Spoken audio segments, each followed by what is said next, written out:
Samahani, unaitwa Lina, sivyo? Sauti yake ilitetemeka kama mtu aliyekuwa amebeba uzito wa miaka mingi moyoni. Msichana aliyekuwa amesimama mbele ya duka la dawa aligeuka polepole. Macho yao yakagongana. Dakika zikawa nzito. Dunia ikawa kimya. Lina alimtazama yule mwanaume kwa makini, kisha macho yake yakaanza kujaa maji. Tariq, jina hilo lilipotoka mdomoni mwake, miguu yake ililegea. Mfuko wa dawa ukaanguka chini. Hakujali. Walitazamana kama watu waliowahi kuishi maisha mengine zamani. Maisha ya ndoto, maisha ya ahadi zisizoandikwa. Lakini sasa, kidole cha Lina kilikuwa na pete ya ndoa. Na nyuma yake, mtoto mdogo alikuwa amemshika gauni. Tariq alishusha pumzi ndefu. Ndoto aliyokuwa akiisubiri kwa miaka 12 ilisimama mbele yake, lakini ikiwa imechelewa. Na hapo ndipo kumbukumbu zikamvamia kama mafuriko. Miaka ya nyuma, darasa la 7. Walikutana kwa mara ya kwanza wakiwa darasa la 7 katika shule ya msingi ya kijiji cha Mwibale. Tariq alikuwa mvulana mnyenyekevu, mwenye akili sana, lakini kutoka familia maskini kupindukia. Sare yake ilikuwa imefifia rangi, viatu vimechoka, lakini macho yake yalijaa ndoto. Lina alikuwa kimya, mcheshi kidogo na mwenye moyo wa huruma. Alikuwa binti wa mama muuza mboga sokoni. Si tajiri, si maskini kupindukia, ila mwenye mapenzi ya kweli. Waliketi dawati moja kwa sababu walikuwa warefu kuliko wengine. Kilichoanza kama kusaidiana hesabu kiligeuka kuwa urafiki. Urafiki ukageuka kuwa mazoea. Mazoea yakageuka kuwa kitu hawakuwa na jina nacho.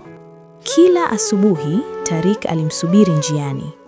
Kila jioni Lina alimpa nusu ya maandazi aliyobeba. Walikuwa watoto, lakini mioyo yao ilijua kitu. Siku moja Lina aliandika kwenye karatasi ndogo, tukimaliza shule tutakuwa marafiki milele, sawa? Tariq aliongeza chini, milele ni ndefu, lakini nipo tayari.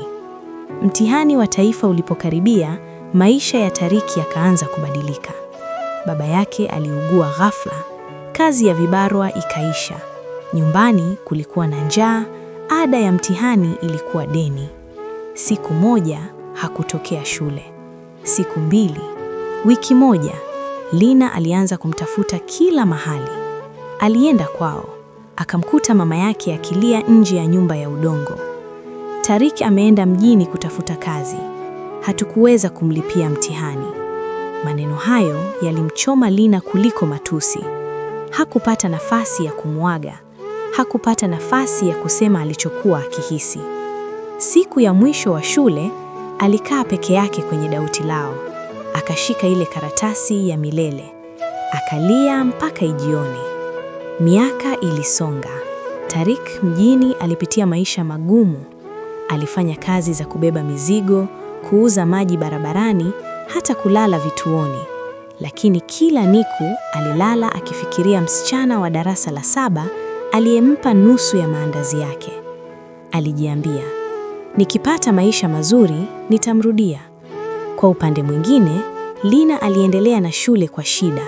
Mama yake alijitahidi sana, lakini moyoni mwake kulikuwa na pengo. Kila kijana aliyemfuata alijikuta akimlinganisha na Tariq, lakini Tariq hakurudi. Simu hawakuwa nazo, anwani hawakuwa nazo. Dunia ilikuwa kubwa kuliko ahadi yao ndogo ya karatasi. Miaka 10 baadaye, Tariq alifanikiwa kidogo. Alikuwa fundi umeme anayeheshimika mjini. Siku moja aliamua, lazima nimtafute Lina. Alirudi kijijini. Shule ya msingi ilikuwa imepakwa rangi mpya. Dawati lao halikuwepo tena. Walimu wengi walikuwa wamehamishwa. Aliuliza watu.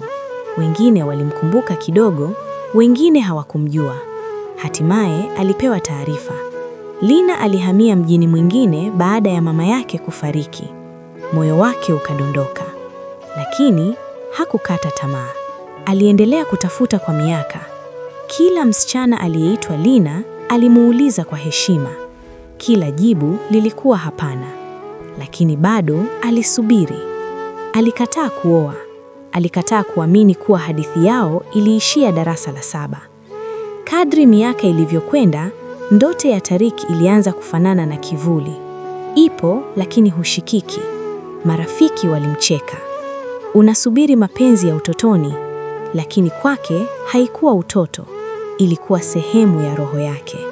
Wakati huo huo, Lina naye alipambana na maisha. Aliolewa mapema, si kwa sababu ya mapenzi makubwa, bali kwa sababu ya hali ngumu na upweke. Alijifunza kuishi, akawa mama, akawa mke mwaminifu. Lakini kila alipokuwa akiona watoto wa darasa la 7 wakipita na sare zao, moyo wake ulirudi nyuma, kwa mvulana mmoja aliyepotea bila kuaga. Na sasa tumerudi mwanzo. Ndiyo maana waliposimama mbele ya duka la dawa siku ile, hawakuwa wageni. Walikuwa watu waliochelewa kukutana. Macho yao yaliongea zaidi ya midomo. Nilitafuta sana, Tariq alisema kwa sauti ya chini. Lina akatabasamu kwa huzuni. Na mimi nilisubiri sana. Lakini maisha hawakusimama kusubiri wao. Na hapo ndipo waligundua ukweli mchungu zaidi. Kuwa wakati mwingine, mapenzi ya kweli hayafi. Yanachelewa tu kufika. Na kuchelewa hiko, ndiko linakoumiza zaidi, kuliko kuachwa. Usikose sehemu inayofuata, hapa hapa Ballet Tales. Asante.